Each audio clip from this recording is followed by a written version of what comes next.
গোপা দেবী, নীরব আলোর পথে এক নারীর মহাযাত্রা। মানবজাতির দীর্ঘ ইতিহাসে কিছু নাম আছে যারা উচ্চকণ্ঠ নয়, বরং নীরবতার মধ্যেই যুগের বিবেক হয়ে ওঠেন। তাদের জীবন হয় না দৃষ্টিনন্দন বিজয়ের কাহিনী, বরং এ হয় নিবিড় অন্তর্জগতের দীপ্তিময় জাগরণ। এমনই এক নাম গোপা দেবী, যাকে আমরা যশোধরা নামেও চিনি। তিনি ছিলেন সিদ্ধার্থ গৌতমের সহধর্মিণী, ভবিষ্যৎ বুদ্ধের অর্ধাঙ্গিনী।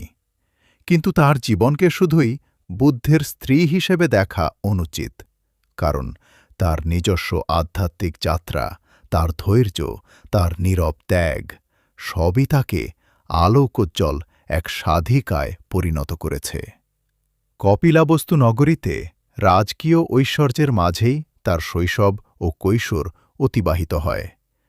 রাজপুত্র সিদ্ধার্থ যখন তার সঙ্গী হলেন, সারা রাজ্যে আনন্দের ঢেউ বয়ে গেল। তাদের সংসারে এলো এক শিশুপুত্র রাহুল। কিন্তু রাজপ্রাসাদের আলো ঝলমল সুখের ভেতরেই গোপার অন্তর্জগতে জন্ম নিতে লাগল এক গভীর উপলব্ধি। জীবন কি শুধু সুখ দুঃখের খেলাই, নাকি এর ভেতরে লুকিয়ে আছে আরও বড় কোনো সত্য?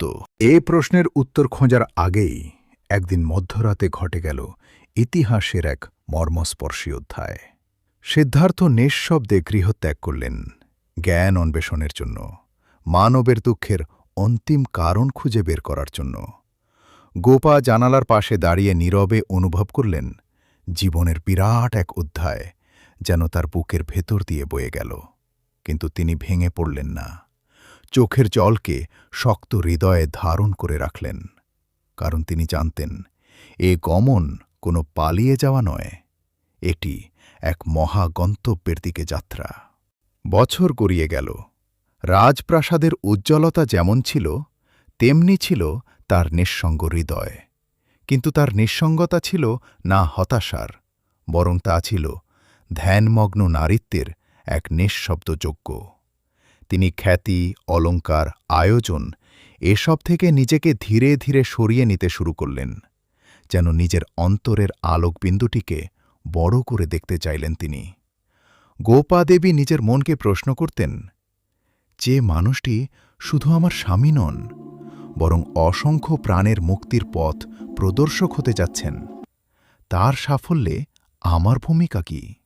এ প্রশ্নের উত্তর তিনি পেলেন ধৈর্যের মধ্যেই, অবিচল প্রত্যাশা ও অমেয় শ্রদ্ধায়।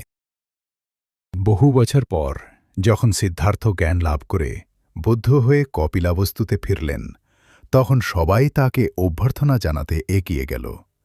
কিন্তু গোপা দেবী এগোলেন না।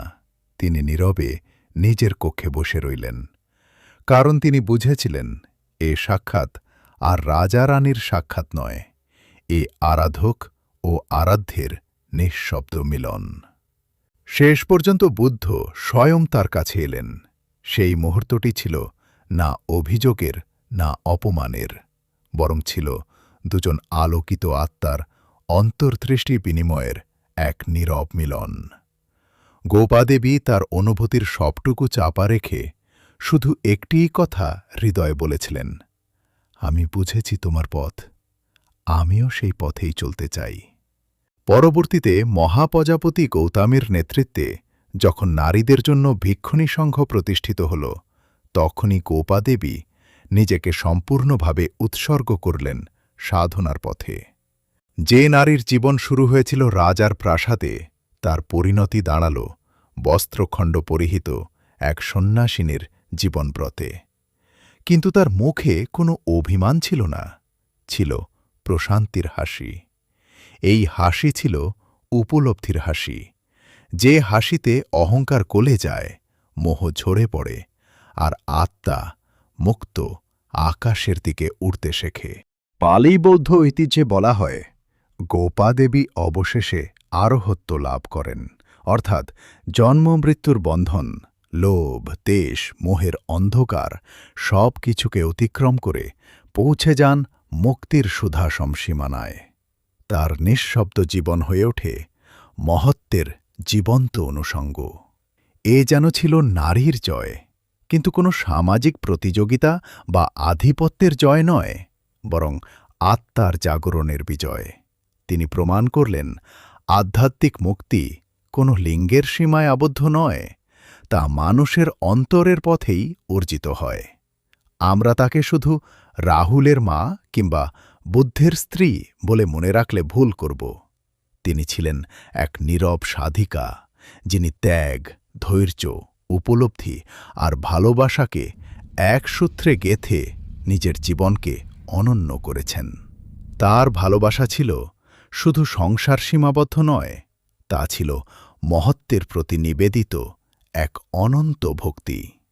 গোপাদেবীর জীবন আমাদের শেখায়, আলোর পথে হাঁটতে হলে সবসময় উচ্চকণ্ঠ হতে হয় না। কখনো কখনো সবচেয়ে বড় শক্তি লুকিয়ে থাকে নীরবতার মাঝে, ধৈর্যের মাঝে আর সত্যের প্রতি অবিচল বিশ্বাসের মাঝে। আজকের পৃথিবীতে যখন সম্পর্ক ভেঙে যায় সামান্য ভুল বোঝাবুঝিতে, যখন ত্যাগ মানে অনেকের কাছে দুর্বলতা, তখন গোপাদেবীর জীবন এক শান্ত আয়নার মতো সামনে আসে। তিনি দেখিয়েছেন ভালোবাসা মানে আঁকড়ে রাখা নয়, ভালোবাসা মানে মুক্ত আকাশে ওড়ার জন্য কাউকে সুযোগ দেওয়া, আর নিজের অন্তরে একই সঙ্গে আলোর প্রদীপ জ্বালিয়ে রাখা। তার নীরব জীবনচর্চা যেন বলে, যে সত্যের পথে হাঁটে তার সঙ্গে আমাদের বাহ্যিক সম্পর্ক ক্ষুদ্র হয়ে যায় না, বরং তা রূপান্তরিত হয় মহত্তর এক আধ্যাত্মিক সম্পর্কে। গোপাদেবীর শেষ পরিণতি ছিল পরাভব নয়, বরং এক বিজয়ালোক, যা শব্দের ওপারে।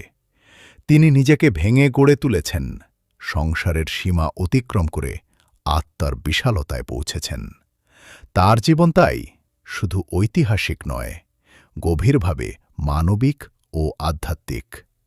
বৌদ্ধ ইতিহাসের আকাশে গোপাদেবীর নাম যেন এক উজ্জ্বল তারা, যে তারাটি আলো ছড়ায় নিঃশব্দে, শান্তভাবে, অবিচলভাবে। ঠিক যেমন সত্য নিজেকে প্রকাশ করে, কোলাহল ছাড়াই, তবু গভীর ও অনন্ত শক্তিতে।